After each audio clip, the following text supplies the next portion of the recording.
Sobre el tema quiero conversar de inmediato con la congresista Arlet Contreras. Ella es parlamentaria no agrupada y está en contacto con nosotros para expresar su opinión frente a esta triste y dura realidad. Arlet, ¿cómo está usted? Buenas tardes y bienvenida. Buenas tardes, Alicia. Gracias por la entrevista. No, gracias a usted por atender nuestro llamado, porque de verdad es que hay una latente preocupación de cómo las denuncias de acoso, esta vez virtual o a través de las redes sociales, se han incrementado e incluso las denuncias contra profesores, contra personas que tienen algún tipo de de poder, ¿no? O de superioridad contra los jóvenes, las muchachas. ¿Qué piensa usted, Arlet, frente a esta situación? Sí, definitivamente cuando sabemos de un nuevo caso de acoso sexual, enseguida vemos también reflejados y salen a la luz otros casos más de acoso. Entonces el acoso en nuestro país ha estado normalizado toda una vida y es recién que con el caso de Ivy Ágreda que se toma en serio y se empieza a trabajar sobre el tema. El acoso puede llegar a ir también generando más violencia y esto finalmente puede terminar hasta en un caso de feminicidio, como lo hemos visto en el caso de Ivy Ágreda. Entonces sí es importante poder identificar y además también sancionar los casos de acoso sexual, pero también trabajar desde un enfoque preventivo. Por eso desde el despacho y en esta semana de representación hemos priorizado mucho el tema para ver los casos que se reportan de acoso y hostigamiento sexual y cómo, si se viene o no implementando también el protocolo en las universidades, en estas casas de estudio donde vemos de manera repetida denuncias por acoso y hostigamiento sexual. Claro, porque ya vemos, Arlet, que no solamente, ¿no? Al estar en la calle, en el transporte público, las mujeres nos vemos expuestas a un caso de acoso sexual, sino ahora hasta dentro de casa, ¿no? En mi habitación, a través de una computadora, estoy conectada con un profesor y de pronto empieza a hacerme insinuaciones o a pedirme cosas indebidas, ¿no? Que, bueno, uno, como una mujer hecha y derecha, puede ponerle un freno, pero un adolescente, una menor de edad, ¿no? Que tiene este tipo o que se ve enfrentada a este comportamiento de un maestro, de un profesor, vamos, esto debe ser castigado y no está siendo así. Así es. Como decía, la violencia es progresiva y el acoso puede ser indicador de un punto de partida de que la violencia también poco a poco se puede ir incrementando. O sea, es difícil para las mujeres que han sido víctimas de acoso, uno, hablar sobre las experiencias que han vivido y dos, también poder hacer la denuncia respectivo, tomar acciones y incriminar a las personas que han estado acosándolas, hostigándolas sexualmente. La verdad es importante también que nosotros como sociedad y medios de comunicación siempre partamos por creer en el testimonio de las víctimas. Muchas veces los casos de acoso se minimizan. Hay gente y en nuestra sociedad todavía que es altamente machista, normaliza estas situaciones de acoso, las relaciona con piropos, con halagos, y no es así. Pero la ley también las minimiza, congresista Contreras. No necesariamente a nivel de la ley, sino más bien al momento de aplicar la ley, ¿no? O sea, los operadores de justicia no están plenamente capacitados para atender los casos como corresponde. Muchas veces las denuncias caen en saco roto, no se sanciona como corresponde y muchos de estos casos quedan en total impunidad. Hay una ley contra el acoso, ya la hay, pero lamentablemente no se aplica porque la verdad, ¿qué podemos hacer si tenemos jueces con mentalidad machista o que de repente también son unos acosadores? ¿Qué tenemos si la policía también comete este tipo de actos? ¿Qué pasa si el fiscal que tiene el caso a cargo también tiene esas actitudes y normaliza? Entonces ellos no ven el delito. Claro, son los operadores de justicia entonces los que minimizan estos hechos, como diciendo, ay, ¿qué te molestas? ¿No es cierto?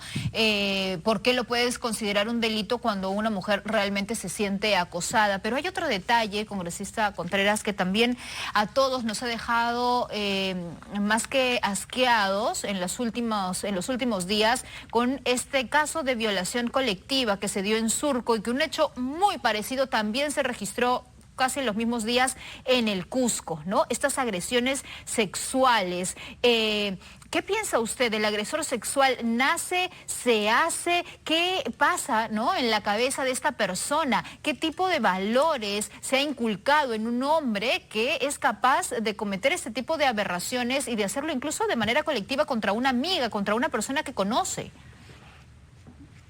Un agresor sexual no nace como tal, sino más bien adquiere esas conductas y normaliza, ¿no?, la violencia, por ejemplo, y la viene perpetuando también en el desarrollo de su vida.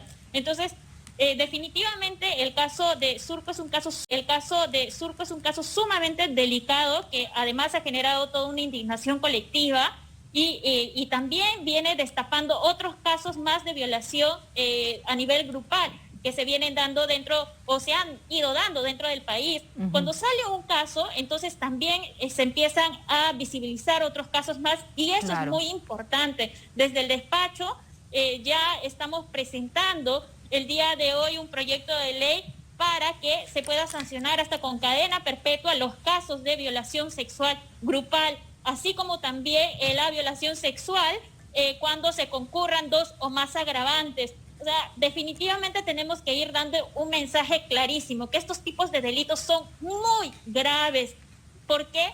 Porque la mayoría de estos casos quedan en total impunidad. Se denuncian, pero nunca se sancionan, no se castiga, no se impone una pena a los violadores sexuales, que vuelven nuevamente a las calles, vuelven a violar nuevamente, vuelven a amenazar, a acosar. Claro, porque tienen esta conducta, ¿verdad?, de ser agresores, este móvil interno que los lleva justamente a seguir teniendo este comportamiento agresivo contra una mujer. Así es, Alicia. Por eso es importante que se trabajen desde distintos sectores. Es importante que todos nos involucremos también en la lucha en contra de la violencia hacia las mujeres, hacia las niñas, niños y más personas vulnerables. Sí. Por ejemplo, desde el Congreso de la República estoy trabajando, también impulsando el proyecto de ley en contra del matrimonio infantil y de adolescentes. En nuestro país, increíblemente, Alicia, las niñas menores de 14, 15 años pueden casarse y eso es legal, eso está permitido. Increíble. Entonces es importante también que demos un mensaje claro, porque muchos de estos matrimonios de niñas son con personas adultas mayores que les duplican o triplican la edad. Entonces esconden casos de abuso sexual, casos de violación sexual y de maltrato, ¿no?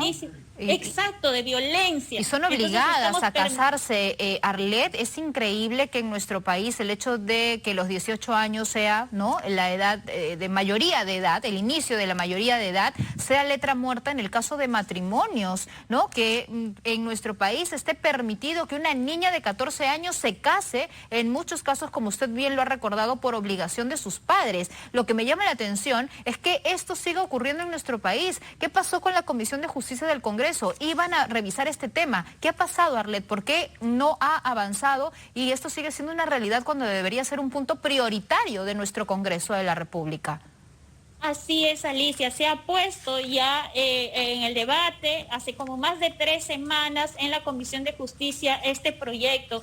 Y aun cuando es bastante importante, es necesario y es urgente porque sabemos de la gran cantidad de niñas que muchas veces han sido inclusive ultrajadas y tienen embarazos no deseados, genera pobreza extrema, niñas que dejan de estudiar, que dejan sus sueños, que irrumpen sus proyectos de vida. Sin embargo, pues hay congresistas, hay colegas que no, la verdad no comprendo, no comprendo por qué hay que debatir en este tema, congresista Contreras, ¿qué hay que debatir en el hecho de proteger a una niña?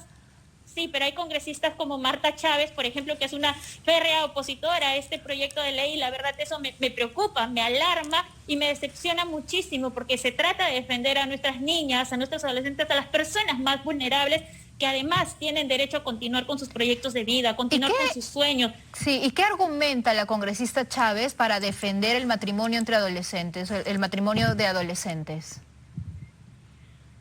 Bueno, hay comentarios en el sentido de que la ley está así, en todo caso eso no va a frenar, ¿no? Pero en todo caso no haríamos absolutamente nada y estaríamos dándole pues la positividad o diciendo que la ley de esa naturaleza está bien, ¿no? Entonces, definitivamente es importante que también que nosotros los congresistas nos involucremos en estos temas y tomemos decisiones a nivel legislativo, porque es lo que nos corresponde. Nosotros tenemos la función de poder legislar en marco también de las necesidades y de defender los derechos de las personas, más aún cuando son vulnerables. Entonces, es importantísimo que este dictamen salga pronto y se pueda debatir y finalmente se pueda aprobar en el Pleno del Congreso. Perfecto. Congresista Arlet Contreras, gracias por esta información. Bueno, nos llama mucho la atención, ¿no? Que un tema que debería desterrarse en nuestro país, como es permitir el matrimonio entre un adolescente de 14 años, a partir de 14 años, pues no se ha desterrado de nuestra Constitución, cuando todos sabemos, no hay que ponernos la venda en los ojos, de que muchos padres venden a sus hijas por dinero, ¿no? Muchos padres en medio de la necesidad están dispuestos a recibir 100 soles o a veces hasta menos para entregar a sus hijas y que se casen con un hombre mayor, ¿no? Y la legislación lo permite. Increíble. Exacto. O pues niñas que salen embarazadas después de vejámenes o violaciones y para evitar el escándalo pues las obligan a casarse con un adulto, con una persona para evitar el escándalo, ¿no? Y son niñas que tienen 14, 15 años y nuestra legislación lo permite. Entonces, ¿de qué estamos hablando? De proteger al niño, a la niña, al adolescente, ¿no? Si nuestra ley dice otra cosa, cuando eso debe ser un tema prioritario en el que se tiene que trabajar en el Congreso, en proteger a nuestra niñez, en empoderar a nuestras mujeres para que no sigan siendo víctimas de agresiones y de ultraje sexual. Entonces, ¿no? ¿De qué hablamos? ¿Qué tipo de trabajo realmente hacen? ¿Qué tipo de trabajo realmente es prioritario en el Congreso de la República? Es un tema más que indignante y esperemos que no necesiten un amplio debate. ¿Por qué? Amplio debate para proteger a nuestras niñas y es más que evidente y claro que hay que hacer ese cambio. Bueno, vamos a ver qué es lo que finalmente deciden en el Congreso, a ver qué sorpresa nos dan. Gracias, congresista Contreras. Buenas tardes. Muchas gracias, Alicia. Y contarte que seguimos trabajando en el marco de esta semana de representación y ahora me encuentro en la comunidad de Cantagallo escuchando las necesidades de las personas que viven también en este lugar. Qué bueno. Siempre el objetivo es trabajar a favor de las personas más vulnerables, de las personas que necesitan. Qué bueno que esté allí con la comunidad Shipibo Conibo de Cantagallo, ¿no? Que tienen también amplias necesidades, que los escuchen, pero que también se haga realidad, ¿verdad? Que eso es lo que justamente ellos están esperando por tanto tiempo.